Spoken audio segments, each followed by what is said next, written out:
Israel's president gives Benny Gantz first chance at forming a government. President Reuven Rivlin said Sunday he will give former military chief of staff Benny Gantz the first chance at forming the next Israeli government after he was recommended for the task by a majority of lawmakers.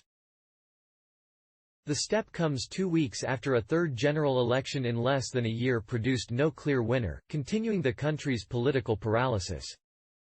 But Gantz, who was unable to form a government after the previous vote in September, still has a mammoth task ahead of him in securing support from unlikely and ideologically opposing parties who might or might not agree to serve in a coalition. Prime Minister Benjamin Netanyahu has been similarly unable to form a government. Israel's political stalemate has been exacerbated in recent weeks by the novel coronavirus pandemic. On Saturday, Israel increased nationwide emergency measures it hoped would slow the spread of the virus, including closing schools, universities and all places of entertainment. Netanyahu scores comeback in Israeli election, still short of outright majority immediately following the March 2 vote. It appeared that Netanyahu's ruling Likud party had gained the edge over Gantz's Blue and White alliance, securing 36 seats in Israel's 120-seat parliament, the Knesset, to become the largest faction. 4 smaller, right-wing, religious parties immediately threw their support behind Netanyahu, giving him a secure bloc of 58 seats.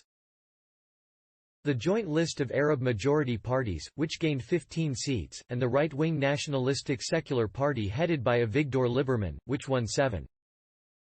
The factions have wildly incompatible ideologies, but they share the goal of ousting Netanyahu and ushering in new leadership in Israel. But it was far from certain that Gantz would succeed this time either. Although Gantz needs only a simple majority, no Arab majority party since Israel's creation in 1948 has been invited or willing to join a government.